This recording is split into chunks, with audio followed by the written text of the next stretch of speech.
अस्सलाम वालेकुम dear viewers. आज हम बात करेंगे कि फिफ्थ वीक ऑफ प्रेगनेंसी में आपके जिस्म में क्या बदलाव आता है, बच्चे में क्या तब्दीली आती है, इस वीक में आपने अपना कैसे ख्याल रखना है और बच्चे की मेजरमेंट कैसे ली जाती है। फिफ्थ वीक स्टार्ट हो चुका है। यूपीटी आपका पॉजिटिव है, यानी यूरिन प्रेगनेंसी टेस्ट आपका पॉजिटिव है। जिनकी डिलेड ओवुलेशन हुई थी उनका भी यूपीटी पॉजिटिव हो चुका होगा। उम्मीद है कि अब तक आप अपने डॉक्टर से मिल चुकी होंगी।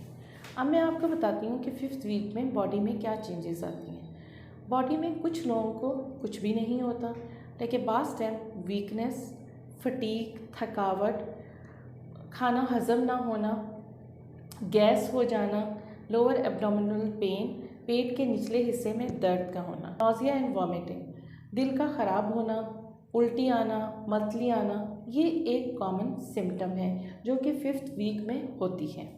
अब मैं आपको बताती हूँ कि जो हार्मोन बीटा एचसीजी था वो क्योंकि ब्लड में आ चुका है, इस वजह से बॉडी में ही चेंजेस होना शुरू हो गए हैं। वो खाने जो आपको अच्छे लगते थे अब वो बुरे लगना शुरू हो गए, और वो खाने जो आपको बुरे लगते थे वो अच्छे लगना शुरू हो गए। तो इस तरीके से फिफ्थ वीक में बॉडी में ये सारी चेंजेस आती हैं। अब मैं बताऊँगी बेबी में क्या चेंजेस होना शुरू हो जाता है। बेबी अभी बहुत ही छोटा सा है जो कि 3 मिलीमीटर का है। अगर देखा जाए तो मेंढक के छोटे से बच्चे की तरह, जिसको हम टैडपोल कहते हैं, ये बच्चेदानी के साथ अटैच्ड हुआ है। अब ये जो टैडपोल है इसमें बच्चे के कुछ हिस्से बनना शुरू हो गए, जैसे कि दिल, आँखें, कान। दिल की धड़कन आ चुकी हुई है।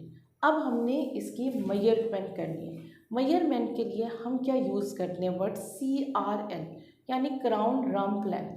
क्राउन का मतलब है हेड से लेके जहाँ तक उसका बॉडी का एंड हिस्सा आता है वहाँ तक, रम्प, उसे रम्प कहते हैं, बॉटम तक।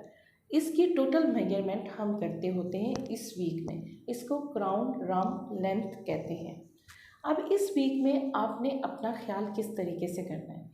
अगर अभी तक डॉक्टर को नहीं दिखाया तो आप ज़रूर डॉक्टर को दिखा लें, ताकि डॉक्टर आपको प्रॉपरली एवेलुएट कर सके, आपकी प्रॉपर हिस्ट्री ले सके और आपको जो भी टेस्ट हैं वो बता सकें। डॉक्टर ने सबसे पहले इस वीक में आपका एक अल्ट्रासाउंड करवाना है, ताकि सोनोग्राफी के ज़रिए से हमें ये पता चल सके कि बच्चा बच्चेदानी में है, यूट्रस में है कि ट्यूब्स में है, और बच्चे की दिल की धड़कन आ चुकी है, कोई और मसला तो नहीं है। इसके अलावा डॉक्टर जो है ना आपके सारे रूटीन के ब्लड टेस्ट करवाएगा, स्क्रीनिंग टेस्ट करवाएगा, हेपेटाइटिस B, C, HIV, अगर थैलेसीमिया से रिलेटेड आपकी कोई हिस्ट्री है तो वो सारे टेस्ट होंगे। इसके अलावा वो आपको प्री नेटल वाइटामिन देगा और साथ में आपको फॉलिक एसिड स्टार्ट करवा देगा। आपने अपनी कोई भी हिस्ट्री यहाँ पे छुपानी नहीं है। अगर आपको ब्लड प्रेशर, शुगर या थायराइड या कोई मिर्गी का मसला है तो आपने बताना है। जो आप मेडिसिन ले रही हैं वो उनको आपने बतानी है।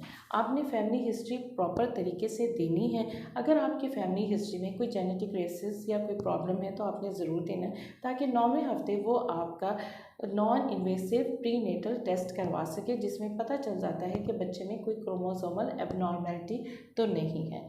ठीक है। अब अल्ट्रासाउंड के ज़रिए से पता चल गया कि बच्चेदानी में बच्चा है, एक है और सब कुछ ठीक ठाक है, तो इसमें आप नॉर्मल हैं, आपको परेशान होने की बिल्कुल ज़रूरत नहीं है। लेकिन ये है कि आपने डॉक्टर की तजवीज़ करदा मुताबिक जो है ना मेडिसिन आपने लेते रहने, और जैसे ही डॉक्टर ने आपको बताना है कि आपने नेक्स्ट विज़िट कब करना है, आपने फ़ौरन उस टाइम पे आ जाना है। इसी हफ्ते में आप लोग बहुत परेशान हो रहे होते हैं कि वेट क्या क्या करना है। देखें जी, इन हफ्ते में डेफिनेटली जो पहले प्रेगनेंसी के 3 महीने होते हैं इसमें वज़न बहुत जल्दी से कम होता है, क्योंकि नौज़िया होती है, वॉमिटिंग हो रही होती है, वीकनेस हो रही होती है। तो आपने परेशान नहीं होना। ये कहीं पे भी असूल नहीं है कि आप ज़्यादा खाएंगे तो वो जी बच्चे को लग रहा होता है। देखिए जी, बच्चे को ब्लड सर्कुलेशन के ज़रिए जो है ना ब्लड मिल रहा होता है, जो कि न्यूट्रिएंट्स मिल रहे होते हैं। उसके लिए बहुत ज़रूरी है कि आप अपने जो प्री नेटल वाइटामिन्स हैं, जो फॉलिक एसिड है, उसको ना छोड़ें, वो बहुत ज़रूरी है। और आपने अपनी वेट मैनेजमेंट का भी ख्याल रखना है। वेट अगर आपका नॉर्मल वेट है जो कि बीएमआई 20 से 26 है, तो आपका जो है ना प्रेगनेंसी में थ्रू आउट वेट बढ़ना चाहिए 11 से लेके 18 केजी तक।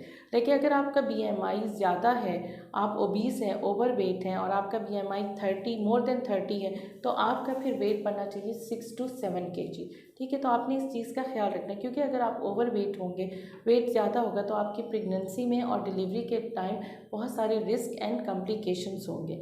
ठीक है, देखिए प्रेगनेंसी के जो 5 महीने होते हैं, इसमें वेट का बढ़ना बहुत ज़्यादा ज़रूरी नहीं है, उससे कोई फ़र्क नहीं पड़ता। कैलोरीज़ का बढ़ना ज़रूरी नहीं है। जो उसके बाद 3 महीने होते हैं, उसमें अगर 300 कैलोरीज़ बढ़ भी जाती है तो इट्स ओके, इनफ है।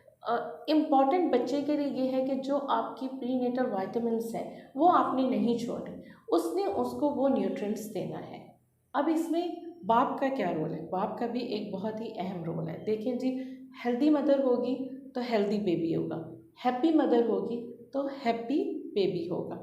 फादर को चाहिए कि वो अपनी बीवी का खास ख्याल रखे, क्योंकि होता ये है कि ये जो बीटा एचसीजी लेवल हार्मोन है, ये जब ब्लड में रिलीज़ होता है और बॉडी में चेंजेस आती हैं, तो पेशेंट बहुत ज़्यादा इरिटेबल हो जाता है। साथ में एक और हार्मोन ईस्ट्रोजन भी रिलीज़ होता है।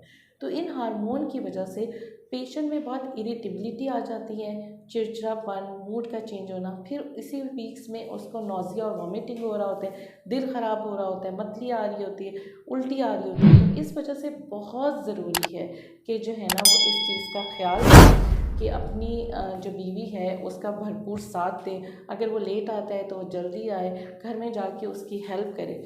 तो इसीलिए बहुत ज़रूरी है कि जी आप अपनी बीवी का ख्याल रखें, ताकि एक हेल्दी मदर हेल्दी बेबी वाला असूल अपनाया जा सके। अपना बहुत ज़्यादा ख्याल रखें और मेरी अगले आने वाली वीडियो का इंतज़ार करें।